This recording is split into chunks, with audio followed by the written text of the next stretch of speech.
अब आपको लिए चलते हैं। वज़ीर आज़म पाकिस्तान इमरान खान आलमी इस्लामी स्कॉलर से बातचीत कर रहे हैं। Attacks religion.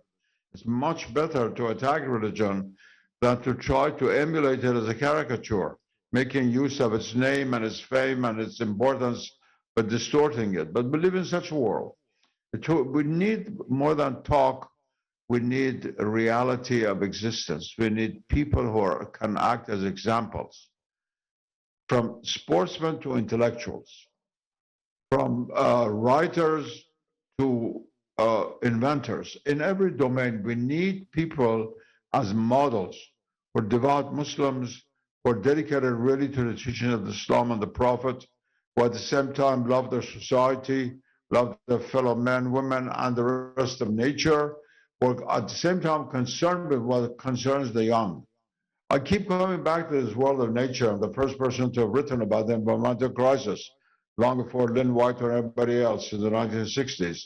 And Dr. Becker here worked with this on this issue, is the first in the Malay world to have done that. This issue is the key to the life of the young, because if it's not going to be the future, why do all this talking? We need to have this idea of tawakkul on Allah, that God takes care of His creation, and we are the Khalifatullah fil ard, given by God the duty to protect and to care for creation. How many of you know families even in the West where a 10-year-old knows more about nature than his 50-year-old father, and criticizes his father and mother for being indifferent? This is the day in which we live. We have a very, very rich tradition in the Islamic world, and many young Muslims can be brought back to the other aspects of Islam, which alhamdulillah is still alive, as some of the speakers pointed out, by showing them that Islam contains solutions to the most urgent problems of our day, which they do not think are the question of riba and things like that. The thing is the question of the air they're going to breathe in a few years, the water they're going to drink, and every practical thing of this kind. So we have a tremendous resource to draw from, but sometimes tremendous responsibility to draw from it. Your Excellency, I know this is also the subject of your concern in Pakistan. I've read some of the things you've written and said that here and there, unfortunately not all. But a country like Pakistan, which is like my own country, if it doesn't pay attention to such issues, the next generation is not going to be able to live. Same with Iran, my own country, or any other country. I'm not trying to point Pakistan out as the only country. And we are the heirs to civilization, which was always based on harmony with God, harmony with the world, harmony with heaven, harmony with earth, in which all of Islamic city planning, architecture, everything, and both had a religious character and was sanely balanced environmentally. What have we done with it? We have to revive this, and we have to revive this on the basis of faith. And if we present these things to the young, they listen to it. I've had 60 years of experience of teaching in my own country, Iran, and the West, and other Islamic countries, and I know that once you talk about matters in this way, that's contemporary and understandable, a lot of people will listen.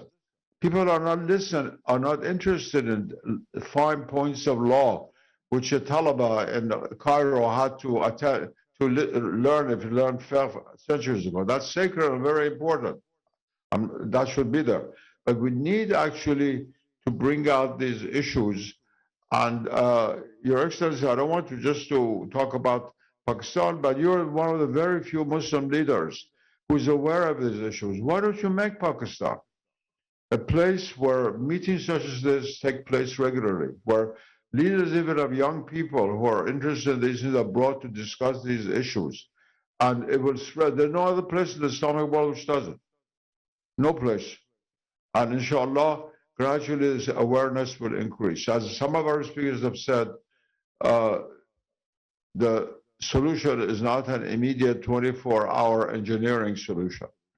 It will take longer time, and I repeat, and I will end with this, the fact that a sitting prime minister of a country who's usually, like every other country, concerned with what's going to happen tomorrow, is now also considering what's going to happen after tomorrow is a very good sign. That's a very, very good sign, and let's follow it, inshallah. Dr. Hamza Yusuf, uh, you know, I want your comments just on this. The problems I'm having in Pakistan, and I'm sure this is a problem in most of the Muslim world, that there are two sorts of crimes in the society. One is corruption, and the other is sex crime. We find that sex crime has risen very sharply in our society, which means rape as well as child abuse. And unfortunately, only 1% of sex crime is reported. So which means law enforcement can basically just deal with 1%. The other 99%, I feel the society has to fight it. Same with corruption. You can, maybe deal corruption at a certain level, but then when government officials keep taking money, bribes at a low level, I feel that it is again, a society has to make corruption unacceptable. And unfortunately, when you have leadership which is corrupt over a period of time, they make corruption acceptable. So this is not just a problem in Pakistan, it's probably in most of the Muslim world as well as the developing world. So, Sheikh Hamza Yusuf, your views? I think both problems, they're profound problems that have to do with appetite. The shahwa is a fundamental thing in the human being, that God has put appetites in us for good reasons, for healthy reasons, but these appetites become perverted. And so the desire for wealth is a natural desire because we need wealth. But when that desire becomes inordinate, when it becomes something that is greedy, and then we begin to harm the society, something's gone seriously wrong. So this is a deep problem in many, many places, including the United States. There's no country that's exempt, but it's the degree with which the corruption, like an apple, if you have a small piece of corruption, you can remove it and it's still a good apple. But as it increases throughout the fruit, at a certain point, you just throw the apple away. So this is a huge problem, and I know you're addressing this. But one of the things that people have to understand about this is that the selfishness of that individual is, in the end, harms himself. إِنَّمَا بَغِيكُمْ عَلَى أَنفُسِكُمْ. The Quran says your corruption is against yourselves. It harms yourselves. This inordinate desire. In terms of the sexual problem, this has to do with a loss of chivalry, a loss of fatuwa, a loss of the qualities that decent men have. It's very important for men to understand that they are قوامون الرجال قوامون على النساء, that God has given us and tasked us with the care of women and children. If you look at society, if you just walk around, everything you see almost without exception was built by men. Men built the roads, they built the houses, they put the plumbing, the infrastructure. Why did they do this? They did this for women and children. This is the fundamental impulse in men. And so we have to inculcate in our young men especially this idea of honoring women. The Prophet ﷺ said, "La yukrimuhunna illa kareem." Only noble people honor women. وَلَا يُهِنُهُنَّ إِلَّا لَئِيمٌ. And only contemptible people will dishonor women or degrade women. So it's very important that the women in the culture, the mothers, they raise their sons with that sensibility, but also the fathers have to be exemplars in this. It's very important, but this is a huge problem, and I think the fact that you're speaking about these things, because often in our cultures, because we have shame-based cultures, often these things are not spoken about. But just the fact that you're bringing this to the forefront is very important, because it will empower people. But also, we have to follow the sunnah of the Prophet. There's a lot of, in the modern world, a lot of women have, they feel like they don't need this idea of the mahram. They don't need this idea of the guardianship. our tradition protects women. And if it doesn't, it means our tradition is not, it's not present. So it's really important for the women to understand that there are reasons why the Prophet ﷺ emphasized these things, like the mahram, of not going to places that where you shouldn't be. That onus is obviously first and foremost on the men. And we can't blame the victims, and that would be completely unjust and wrong. But at the same time, women need to understand that there are wolves out there, and those wolves are real. And so it becomes a matter of the men taking upon themselves the protection, the guardianship of the women, especially the young women and the children. I mean, these are some of the greatest crimes against people. Dr. Abdul Hakim Murad, the same question, but you know, the problem what we are facing is that because of the mobile phone, the sort of information available on the mobile phone for young people, for children, is unprecedented in history. I mean, there's positive information, and of course there's a pornographic material which is available, and I feel that one of the reasons why we are suddenly having sex crimes, and not just women, I mean, I'm talking about children. So I feel that this is something which I think most societies are grappling with right now. Your views, Dr. Murad? Recently, the school that I attended 40 years ago, which during my period as a schoolboy accepted girls for the first time, and during my 5 years there, I never saw or heard of any kind of impropriety or outraging of the girls, who were always treated with sort of respect. The traditional English gentleman, you know, opened doors and was respectful for women and respected their public inviolability. Last year, the girls at the school went public with an outrageous story about how there were hundreds and possibly thousands of cases of harassment, exposure, teasing, outraging of various kinds. And this has become part of our culture wars now, unfortunately, because the liberals don't want to censor anything. But everybody knows that the key trigger has, as Your Excellency has pointed out, the availability, even to young children, of high-resolution images of things that, in the nature of things, should be private and not made part of public entertainment. And particularly the adolescent mind, if it grows up recurrently addicted to such images, the neuroscientists have pointed out that this results in permanent damage. And so it's part of the global crisis at the moment, and the internet is something that is one of those globalizing phenomena that isn't really subject to the control of the nation state. Increasingly, the nation state is less powerful than it used to be. Something like Bitcoin, something like the internet, something like climate change. Many of the big issues today are things that have to be resolved globally rather than by individual states. How one deals with that? Well, we find, again, those individuals who come to Islam in England, who I work with, most of them are women. Many of them find the hijab, the traditional restraint, the understanding of strict boundaries between men and women, a kind of liberation.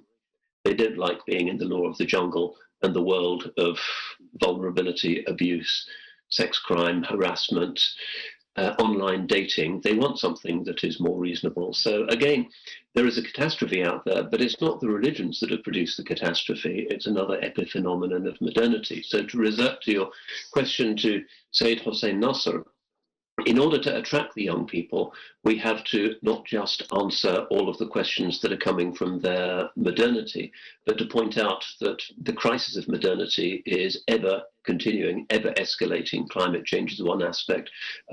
Catastrophe over views of gender and appropriate behavior between the genders. The Me Too movement in America is huge globally, not just in the Muslim world.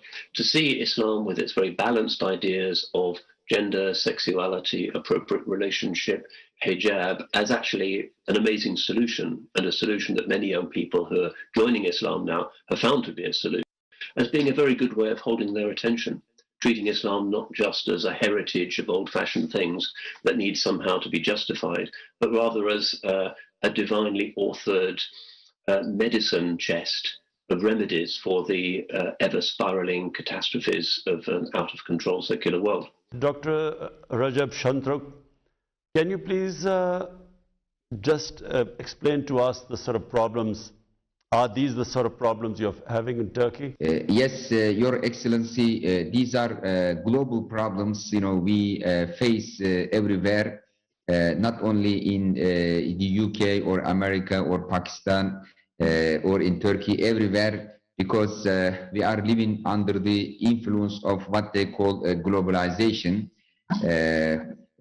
And during this period, what I advise to our youth is to adopt the ethics of futuwa, which means youth ethics, derived from the Sunnah of Prophet Muhammad ﷺ, and it was codified in manuals for the youth. They received it and they put it in practice. So today, this is what's missing. Although the concept of futuwa was commonly shared in all Muslim societies, in Pakistan, in Persia, in Turkey, in the Arab world, everywhere. So this is what's missing today.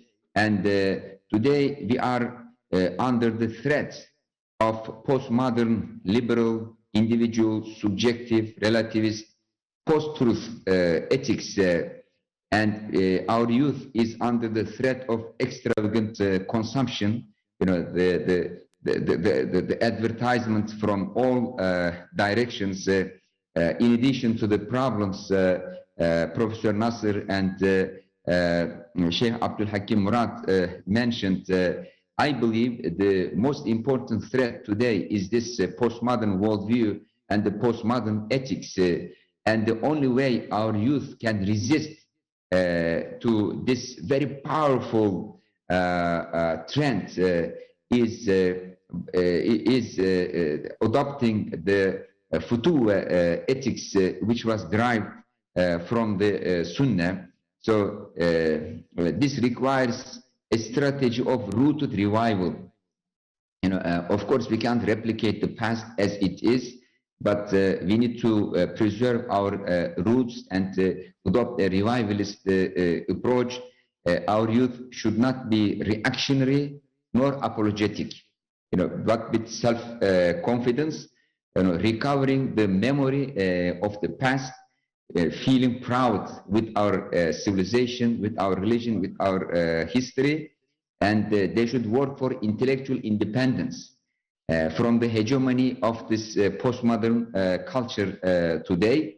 And our education should educate our youth to gain intellectual independence from this hegemonic culture and from globalization, to think for themselves, following the Sunnah of Prophet Muhammad. But at the same time, our youth should ask the following question: what I can do for the world? So we should work for the solution of the world problems, not only for the problems of Muslims. This is the concept of rahmatan lil alameen. We should be rahmah for the Africans, for the Latin Americans, for the Russians, the Chinese, the Indian, for everyone in the world, regardless of their religion, regardless of their color, regardless of their race and citizenship. And this is what the futuwa ethics teaches us, to reflect the qualities of Prophet Muhammad, who was the rahmatan lil alameen. And the most important sunnah is to be rahmatan lil alameen. Dr. Chandra, your views of what you see in Malaysia, youth in Malaysia, and what you can tell us about that. If I may perhaps reflect upon what has been said and try to draw out the essence of our discussion and put it in a particular context. And what is that context? It would be a very good idea, Your Excellency, one got youths themselves to speak up. In other words, the next meeting should not be a meeting dominated by those of us who are in our 60s and 70s, perhaps getting young people who are in the 20s and 30s to come together. You saw the energy of young people participating in the climate change conference in Scotland. What they had to say, of course, a lot of it was perhaps condemnatory. They were angry, and rightly so, but they had some very good points. I think if we could bring them together, Your Excellency, to do three things. Number one, to articulate their position, what they think is wrong with the world, and why they think we need some urgent solutions. We could get them to articulate their positions. We talk about sex crimes, about corruption, and so on. Do they also see these as the real challenges? Perhaps they do. I suspect they do. But maybe there are other dimensions that they're aware of, which we are not aware of. So, number one, that would be a major challenge. Number two, I think this idea of Rahmatul Alamin and the relationship to young people. Why do they see our own traditions, our value systems, the principles which are embodied in our great philosophical truths? Why do they see that as the Rahmatul Alamin? Do they? Perhaps they see this as vital. I've talked to young people, Your Excellency, and sometimes feel that they have a clear idea of the dignity of human beings. And they can relate their dignity to spiritual values, to moral standards. It'd be nice to hear them take that position, that this is the blessing for the whole of humankind. If we can get them to address that, that'll be the second major challenge. And the third, an area where we have failed.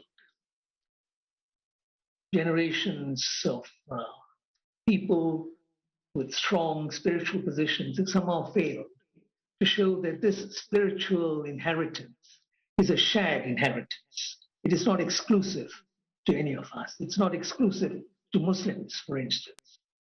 That many of the great truths, for instance, about the climate crisis, it's shared by all the great traditions. I'm glad that Professor Hussain Nas made a reference to his own book about this. It was one of the earliest books that dealt with this challenge from a spiritual angle, from a multi-spiritual angle. And I think that is what people should be talking about.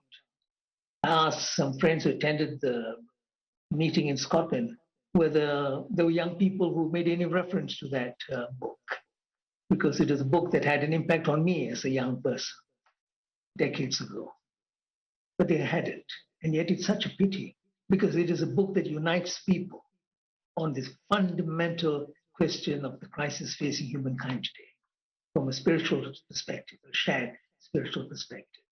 So I think it'd be good if we could bring young people together to cross cultures, to cross boundaries, and take a shared position. Unfortunately, not many friends of ours in other faiths see Islam as having that sort of position, and yet that is so much a part of Islam. It was a part of Islam even before the Prophet preached his central mission to humankind. He brought people of different traditions together, Hiful Fuzul, as a way of showing that there was a common bond that held them together. And I think this is what we have to do again. In this moment, at this time in history, we have to show that if you look at the climate crisis, you look at the nuclear crisis, if you look at the COVID crisis, every crisis, it manifests itself in a multidimensional way. It affects all human beings. These are shared challenges, shared burdens, and we have to bring out a shared message. Islam did it so beautifully centuries ago. We have to do it again. Thank you. Dr. Usman Bakar, just what I wanted to ask you was your views specifically in what you think about the Malaysian youth, How do you see it transforming? What would you recommend to them? And of course, Muslims all over, but specifically, I mean Malaysia. Your Excellency, I think just to complement what Dr. Chandra has mentioned, in a sense, he has told us a very important aspect of the youth in Malaysia. But I find that mainly through students in universities and colleges, there is very interesting development, which is encouraging, in the sense that they feel that they need to know the religion from a different approach. And certainly they talk about a kind of marginalized Islam. In other words, the Islam that is being pursued as being maintained by the old generation is not the kind that they are really fond of, they're interested, but it doesn't mean that they lack the spirit, they lack the inspiration to, for example, to know our spiritual tradition, our intellectual tradition, and this is an area where I personally have been engaged for a long time.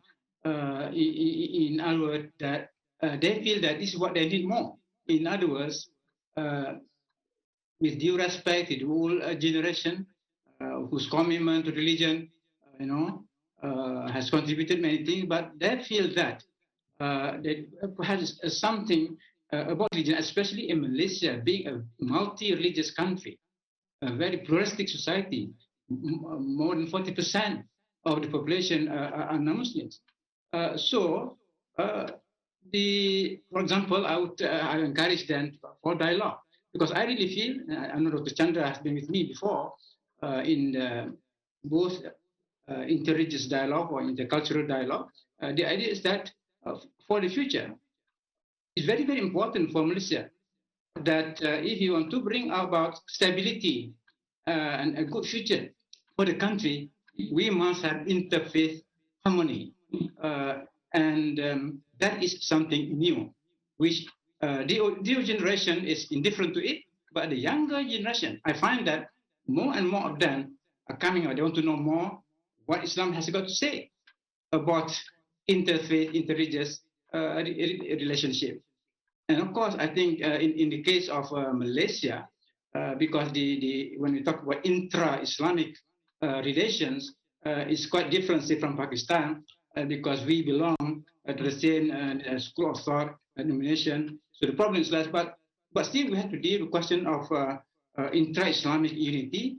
The contest now is between the traditional sector and the modern educated, but who wants to turn to Islam. So I think there are both, I see two parallel developments. One, the kind of development, of course, the impact, the negative impact of modernization, of new forms of modernity on the young. But on the other hand, the same facilities, the cyberspace, for example, are being used by another group of the young people for the larger, for the benefit of the religion and society. Thank you. Sheikh Abdullah, can you please just not answer, but just give a message for the youth, the young people who are listening to you.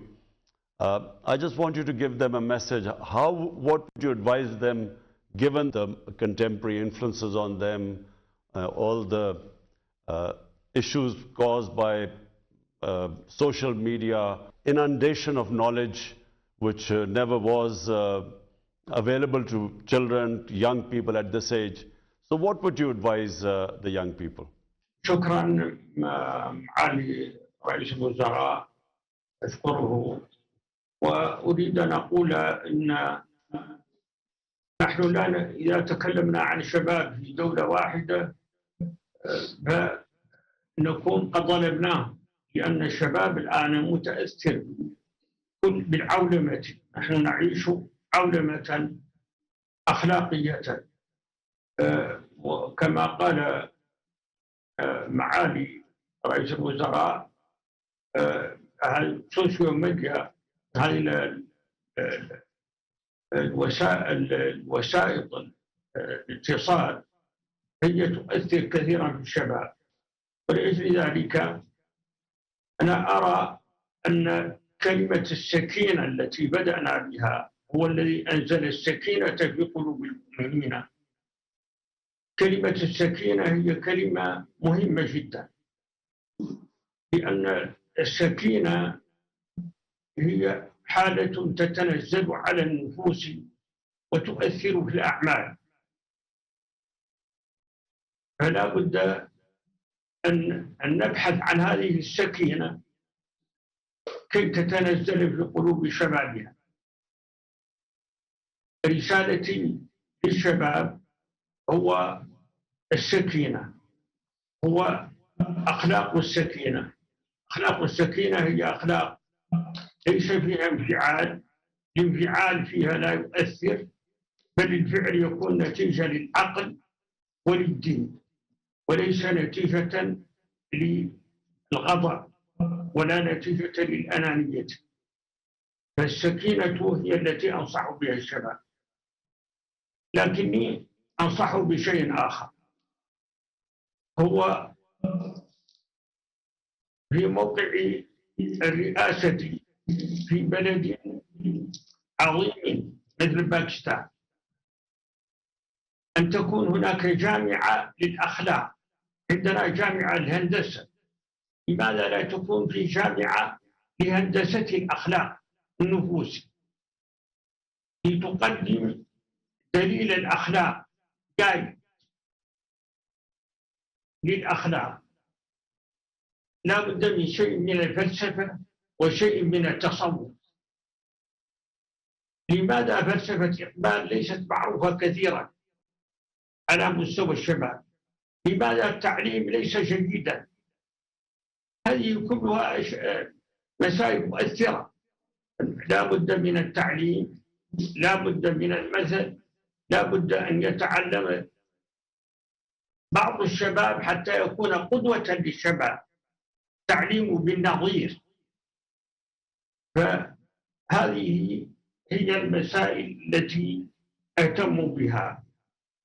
جامعة لهندسة العقول وهي جامعة الأخلاق، الفلسفة والتصوف، السكينة هي النتيجة، دليل الأخلاق.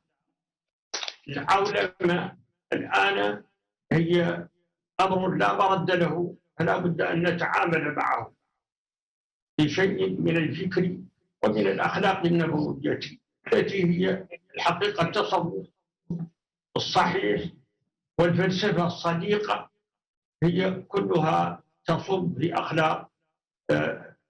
أخلاق النبوية الشريفة. وأشكر فخامته وأحييه وأحيي بلده. Respected scholars, thank you for your enlightening views.